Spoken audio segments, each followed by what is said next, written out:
Okay, so I'm going to make a start. The purpose of this call really is to go through a little bit about what the life of a professional sports coach looks like.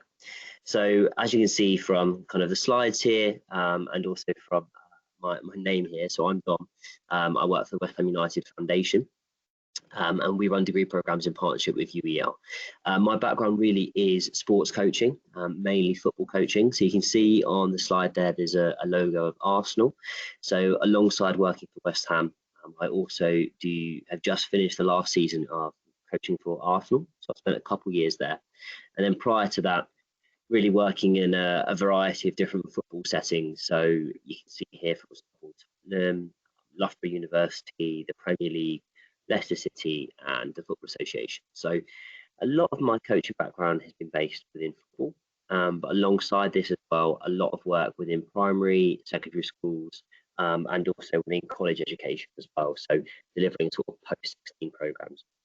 So particularly within those school and education environments, there's a lot of coaching other sports outside of football. So it could be, for example, you're in a primary school and you're working maybe with a group of 30 year twos, and the teachers want you to maybe do hockey, coach the basketball, etc. So a real variety of different things throughout my career over about 15 years now, working as a sports coach.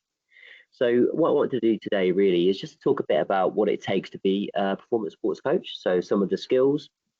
I'm really looking at performance sport rather than kind of grassroots sport. So a lot of people that come onto my degree programs, maybe they've got some experience already within grassroots sport, and it's thinking about actually how can they maybe use those skills to push on to maybe get the career that they're looking for within a more performance or professional sport environment. And really as well, just to be a bit honest about some of the difficulties that people do face, and really to explain what the industry looks like. So to start off, as you can see here, a variety of different clubs as I went through that I've worked for. So I did my degree just over 10 years ago now, and I graduated straight away to work for the FA, so the Football Association, as what was called an FA skills coach. So specialising in coaching 5 to 11-year-olds in school environments and in after-school sort of development centres. So teaching PE and teaching some young people who maybe 10, 11-year-olds who are just outside kind of the football academy system. They're pretty good players, but maybe they haven't been called up to an academy or selected to an academy yet. It's maybe helping those people maybe get selected. Really, really exciting role. And then with Leicester as well, that was the same sort of thing, really, sort of under 9s, 10s, 11s within the academy environment there. But then also alongside that, working for Loughborough University with their men's and their women's programs over the age of 18. So really looking at 11-a-side football at that point, once I've done my B license. So if anyone's interested in working within football or any other sport, alongside a degree program, you would need to do additional vocational qualifications as well. So for example, by the time I got to university, I already had my FA level 2, which is now called UEFA C license. So I was obviously really lucky there that because I joined uni at that time and I already had quite a lot of experience, I could then get paid coaching roles whilst at university. So I worked for Everton in the community as I went to university up in Liverpool, and I coached some grassroots teams up there as well. And then it probably took me about 5 years between having the level 2 and then getting on the B license. So I think some people really think about, by the time I get my degree done, or by the time in the next 3 years, I want to have this qualification, I want to have this experience, etc. But obviously within coaching, it's a really competitive environment. So whether it's in football or any other sport, it can take time to work through the qualifications, simply because there might be times when courses are oversubscribed. So let's say you've done your level 2 in whatever sport it might be, and there might be 100 people that have now done that, but there might only be one level 3 course running in terms of the vocational qualification, one level 3 course running within the next year. And that course might only take 20 people. So you've got 100 people all looking for a course for 20. So really there's obviously going to be a fifth of those people that are going to miss out on the opportunity to take part in that program. So it's really about being patient and doing the right things in terms of whatever that is. So for example, you've got your level 2 and you're looking to go into like a level 3 qualification. It's about getting as much experience as possible and also building your network as much as possible as well. So that's what I did just prior to joining Leicester City and prior to joining Loughborough University as the football coach over there. just to ensure that I built the network within the FA, that they could then support me on getting the qualification, that I knew a lot of the coach educators that would run those courses, and I had kind of a good name behind myself when I made that application. And then after that, I then joined Tottenham Hotspur. I did a variety of different things there. So I taught their degree program. I actually taught the under-18 scholars as well, which was obviously a really interesting position there. So they're under-18 footballers that have been offered their professional contracts already at that point. So they're maybe sort of 17, 18 years old. They really want to become players. Some of them are already being paid to be players, yet they also still have to do their education, because that's in line with the government's law around education for post-16. So delivering that is obviously a real challenge, but definitely gave me some skill sets in terms of how to present to different groups, how to work with people from a variety of different backgrounds, and I'd say as well how to engage different people. And then the Premier League role, you can see there, that was really interesting in terms of working within their games program. So let's say you've got like Chelsea under 11s playing against West Ham under 11s. They'll need someone from the Premier League to attend the event to basically take down the scores, ensure that no team is playing any ineligible players, and ensure that everything runs smoothly. And alongside that as well, there could be kind of things like running national events like the National Futsal Championships under 12s, for example, that maybe was held in Birmingham. So if you're going to those events and working on that. I think the reason why I want to talk about that one briefly as well is, yes, it's outside of coaching, but it's still within the industry. And it's also quite interesting in terms of what you can learn from those different environments. So I think what's really important, we'll go through this in a minute, is that actually there's a variety of different skill sets within coaching. It's not just a case of saying, I want to coach, therefore I'm only now going to be coaching. You need to have different things, whether that's maybe an understanding of that operation and event side of it as well. Let's say, for example, the last week, I was in Iceland for a football tournament. Now, that takes a lot, although even just being a coach from a coaching angle, it takes a lot of organisation. It takes a lot of skill in terms of being able to manage the time of the players, managing the downtime, managing the training times when you're over there, managing the fixture times, etc. It takes a lot of skill in terms of ensuring that you're managing what we call like the multidisciplinary team. So the wider team that are with you, to ensure that obviously you're meeting your safeguarding policies, but also things like you've got staff maybe doing recovery sessions or staff leading your warm-ups, etc. So you as the coach or the head coach, you have to be aware of how can you manage all of those people, and kind of that skill set I think you get outside of coaching as well. So that might be in things like events. But in terms of other skill sets, you could be looking at things such as performance analysis. So how can you maybe apply data or video analysis to your work as a coach? And those things are really, really growing, and there's a lot more roles within those areas now, which definitely interests a lot of our students.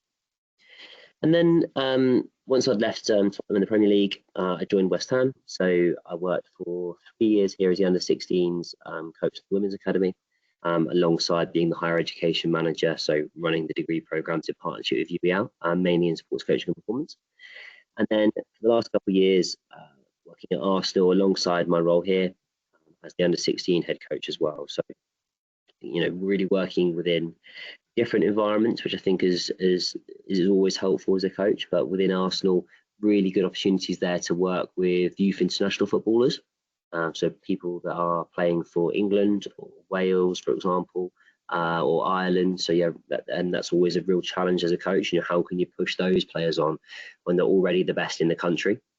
And then as well, I mentioned multidisciplinary teams a minute ago, but really managing the wider team that you've got. So a club like Arsenal, you might be the head coach, you might have 5 or 6 people under you, who you also have to manage and know what they're doing as well, to ensure that a group of 18 to 22 players, however many you've got, are also getting the benefits of other people's knowledge.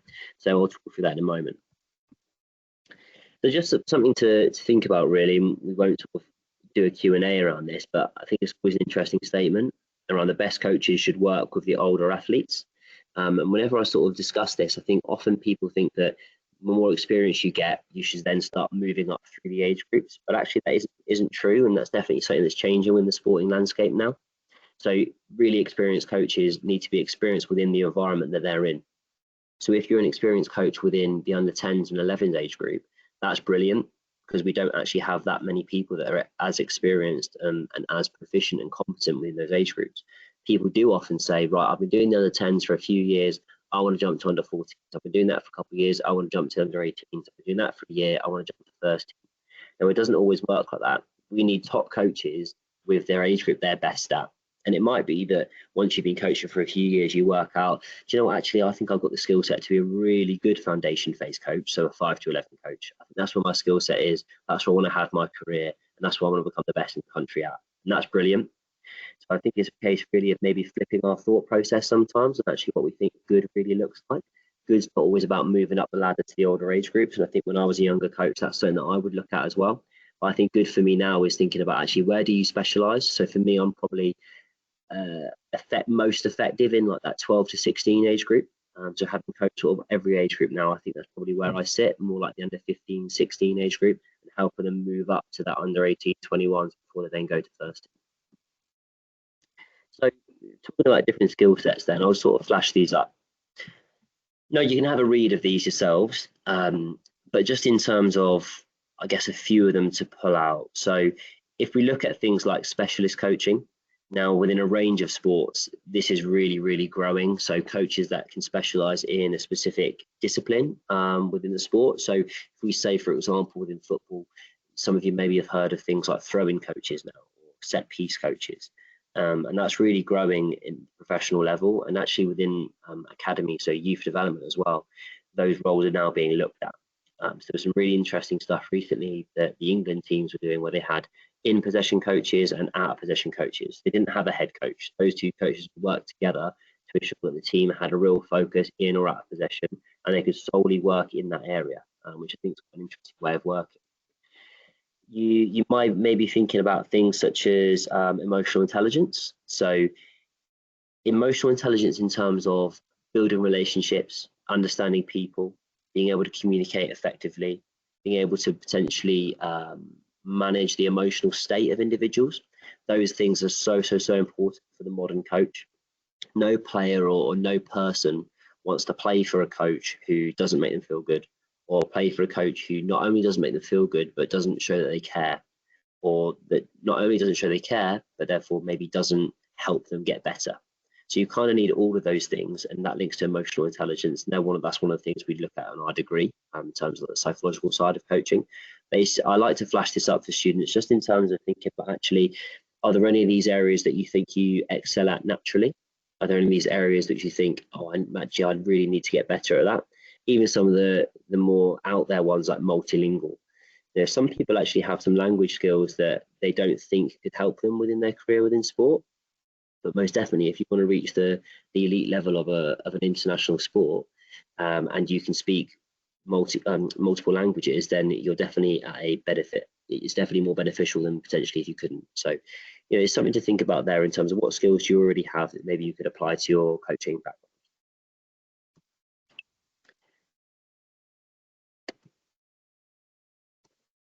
So again, just to flash these up, and I won't go through all of these in detail, but just things to think about and look at really. So the question on here is, what do high performance coaches have to be able to understand? So things like becoming an age appropriate specialist, which I touched upon a moment ago, you might already have a skill set where you're quite good at maybe working with 5 to 11s or 12 to 16 or 17 to 21 or senior athletes. You might naturally maybe be drawn to one of those areas. Now on our degree program, we'll talk a lot more about this in terms of actually what skill sets you need to work at different age groups, or what areas of child development are most prominent or most important at different points in that child's life. So it could be, for example, like a window of opportunity to work on fundamental movement skills, or it could be a window of opportunity as they get older to then really focus on the psychosocial skills, so similar to the emotional intelligence stuff that we just mentioned. We also would run things like talent ID modules, number 3 there, in terms of like how do you identify talent. So it's really easy to look at an athlete that's winning all the time and say, oh yeah, they're a good athlete, or they're really good. But does it actually mean that they have a high level of potential, or is it just that at the moment they've got a high level of performance? So I think high performance coaches have to be able to understand this. So if you look at someone like in a football context, Spain have just won the Euros. So Lamine Yamal, obviously being 16 and 17 for the day before the final against England, really, really young player. So everyone in the world will be able to watch the game and go, wow, they've got their high potential. That's an obvious one. But what about the other players that are the exact same age as him, who aren't now playing for a first team? How do we know if they've got high potential or not? If they're not performing to the same level. Because there's a real difference between performance and potential. And that's one of the areas that we'd study on our degree. But it's definitely something that high performance coaches would have to try to be able to understand and really start to be critical about, because critical thinking is really, really important.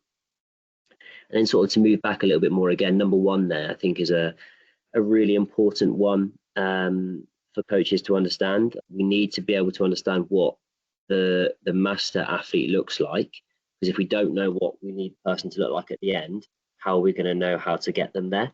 And I think that's something which can sometimes be a little bit subjective, so it's just based on opinions.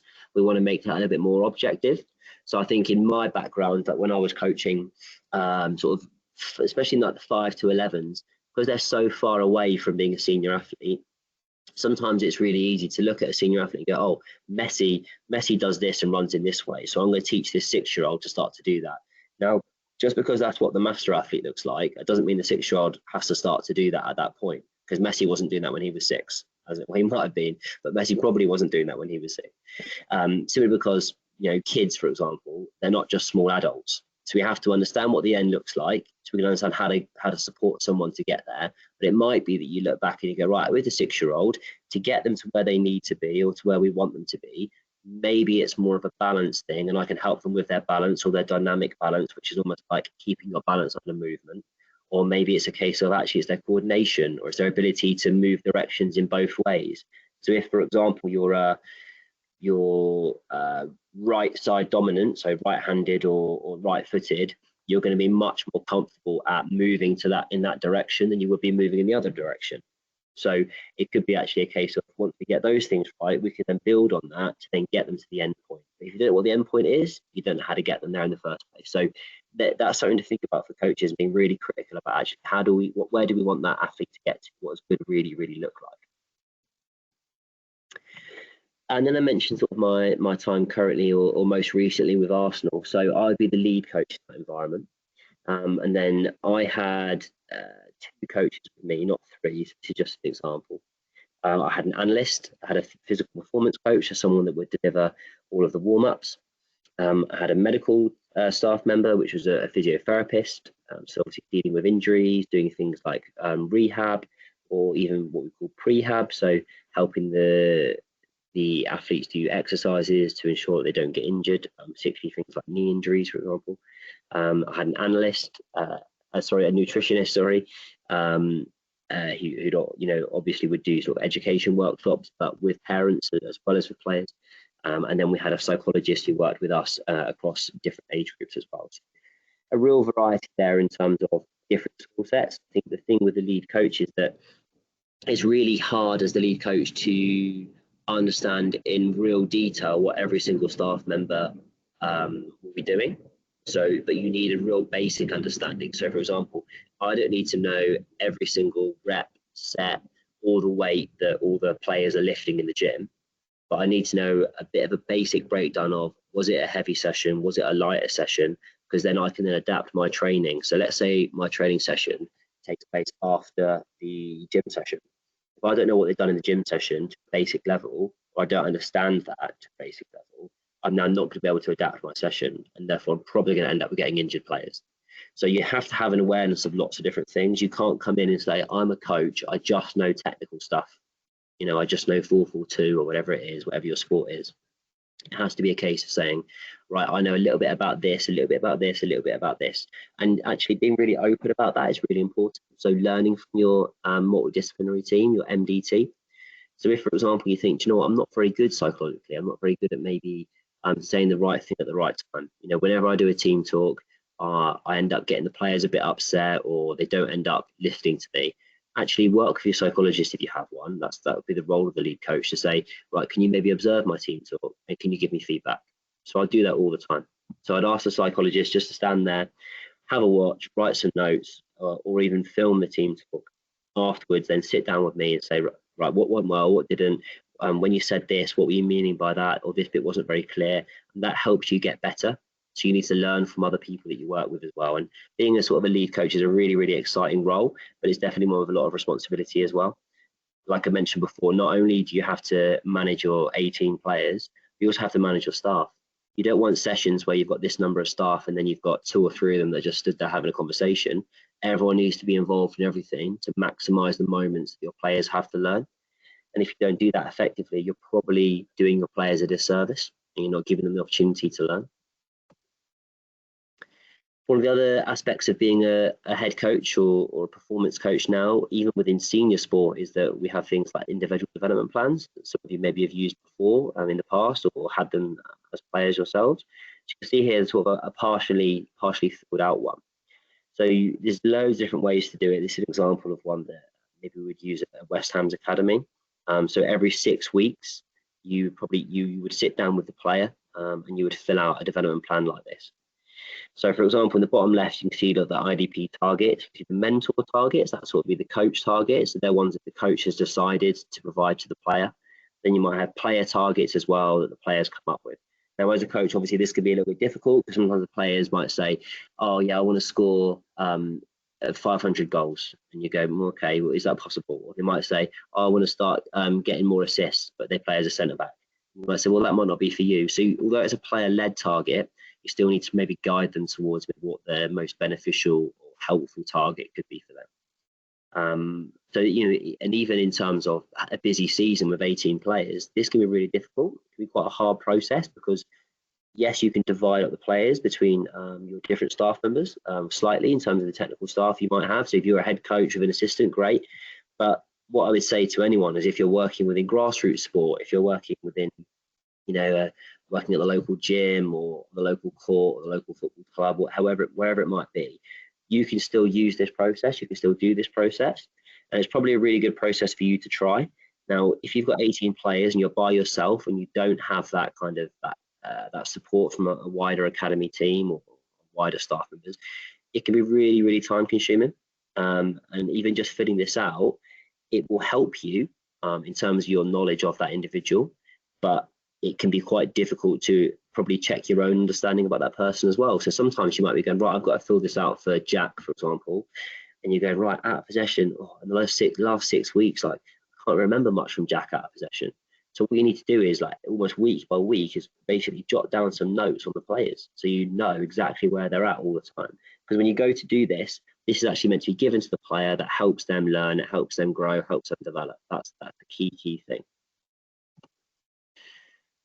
Okay, so just like to really quick at the end, and like I mentioned, like the degree program a couple of times, but one of the things that we look at throughout the program is really to help encourage people to work within that performance sport environment.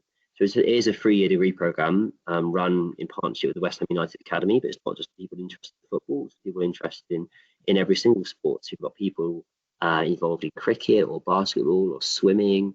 What else do we have? Athletics, volleyball, a real range of people interested in all sorts of sports. And then we have a range of modules as well. So if you're thinking about performance sport and kind of what skill sets do you need, you will need that understanding of obviously coaching, and there's a range of coaching modules throughout the degree. And when I say coaching, what I'm really talking about here is kind of what we call pedagogy. So the science of teaching.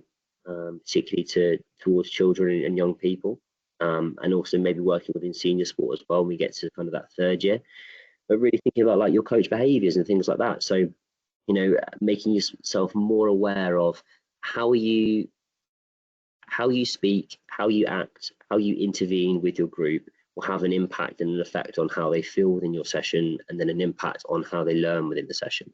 So we're focused on lots of those different elements within coaching. We also look at things like performance analysis. You can see some of those modules there. And then we also focus on elements such as talent ID, which is talent performance in the 1st year. And then things like psychology, such as athlete management and aspects of sports psychology, which I think are really, really important aspects, which really link directly into coaching.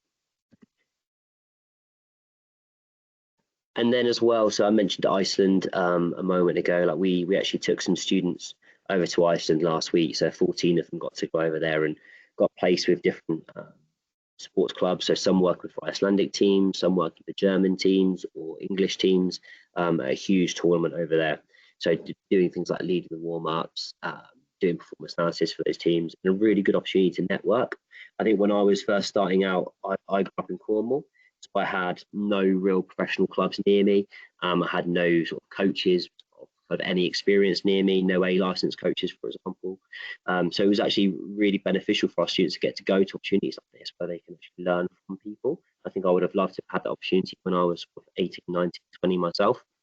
So get to go over there, being placed with the club, learning how a tournament runs, work with international players. So maybe players that even don't speak English very well, but using, you know, your body language, your demonstrations, etc., to get your points across is just a really, really different skill, and hopefully something interesting for the students to learn as well.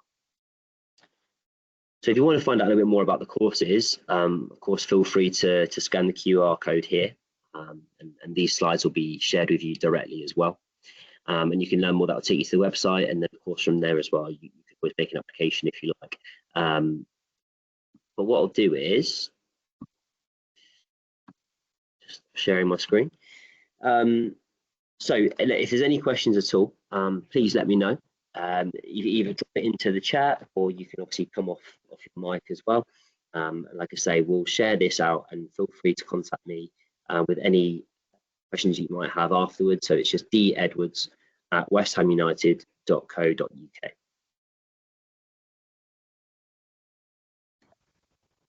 I just had one question. Are you right? Yes, Mike.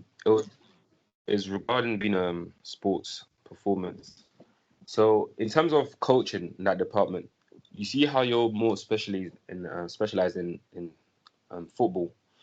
Will it render other athletes, for example, if I was to become a sports performance coach, so would you be able to render out basketball players, combat athletes?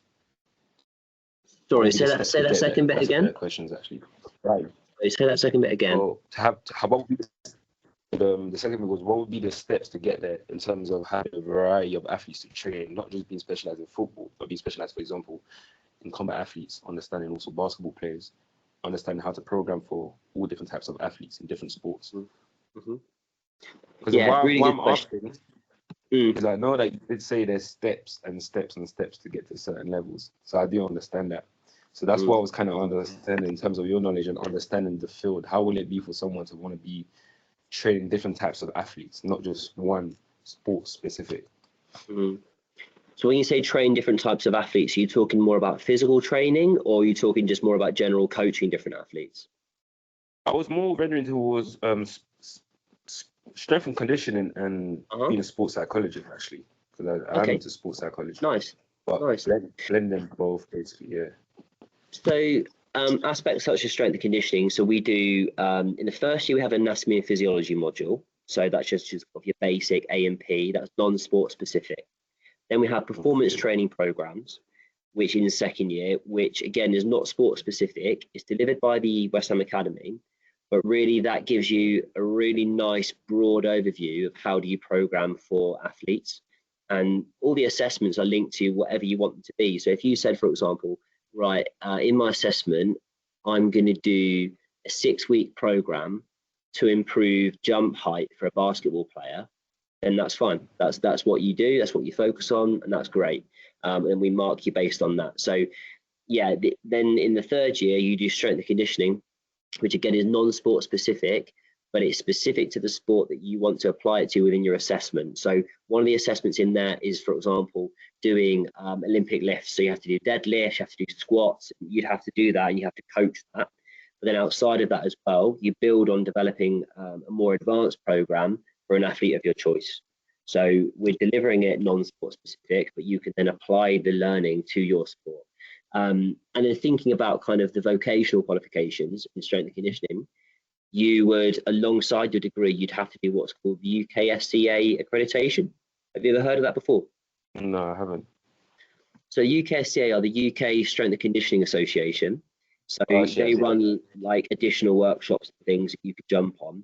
But once you've kind of got the learning from the course, the idea at that point then is that you would then jump into do the accreditation, which remember how much. It might be a couple £100 to do it's basically an exam. And then once you pass that, you can then call yourself an accredited strength and conditioning coach. And then as well, we would always say if someone wanted to become an S&C coach, probably one of the best paths as well would also be to be a level 3 personal trainer, just so you've got that under your belt as well, which, you know, would be beneficial. But that's probably the route that I would go down. Okay, makes sense. And then you mentioned, go on. Yeah, sports psychology. Yeah. So in terms of sports psychologists, so what types of roles would they have? Because I know that you say that one can be an observer and giving feedback in terms of your communication, but what else can sports psychologists do as well in terms of being actively involved in a team, for example, and an athlete? Yeah, it's really good. Good question. So it really depends upon the environment they're in.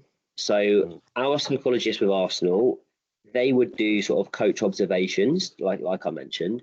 Their main role really would be one-to-ones with players. So let's say we've got a player who's been struggling at school, and now they're playing in a cup final. And because they've been struggling at school, they're really nervous. They're struggling with their confidence, etc. The psychologists might have some one-to-one meetings in the 3 to 4 weeks leading up to that cup final, just to touch base, give them some support, and maybe give that player some coping mechanisms that will help them deal with maybe the stress they're under. So, you know, and I'm not a psychologist, but the coping mechanisms could just be as simple as things like some self-talk. So when you're on the pitch, you're really struggling, I want you to say in your head, I can do this, I've got this, or whatever. You know, it's some little techniques the psychologist might give the player. So they're almost like a coach, but they're a coach, but from a psychological / mindset angle. They do a lot of that kind of work. Alongside the one-to-one support, they'll do some small group training as well. So maybe they'll do like for example, last season, she did a workshop to the players on body language. So, like, you know, how does your body language on the pitch affect you and affect the way you play? You know, it's really simple stuff, but quite actionable. And I think it's really interesting. I think if psychologists come in to like a club and they just go like, oh, I've got loads of theory and stuff, that's always great. But you need to be able to apply that to make it interesting for athletes and players. Like if you work with 15-year-olds, they don't want to hear the theory of motivation. They want to hear how you're going to motivate them, right? Yeah. No, it's true. That then, in my opinion, then will it be more sports psychology, more dependent on the age group? So it'll be better, for example, if you want to be a sports psychologist in terms of people who are both 20 and 21, you can actually communicate with them. Yeah, it's interesting. I mean, being a sports psychologist with kids, like even from 12, so we work from 12 years old up with psych. It's really interesting because you almost want to get in there early, especially if you're doing it with boys, because you probably know, like, lads don't talk about their feelings, they don't talk about their emotions, right? But if you get a psychologist working with them at the age of 12, they then become more open. So by the time they are 16, 18, 20, they're so used to doing it. They're so used to chatting about how they feel. They can actually verbalize it and they can actually explain it. If you just work with them at the ages of like 20, 21, sometimes it's too late. Not too late, but like they struggle to open up. You know, you've got to get in there young. I think that's the best way to do it. Okay. Cool. Yeah. Answer my questions. That's cool. Cool. No, good. Well, like I said, I'll put my email address in here as well, so you can feel free to drop me an email if you've got any other questions. I'm more than happy to help. Yeah, like, thanks for joining. Thanks for your good questions, and yeah, maybe I'll see you again sometime. All right, cool. No problem, man. Take care. Have a good week. Yeah. Cheers, Mike, and you, mate. Bye bye. Bye.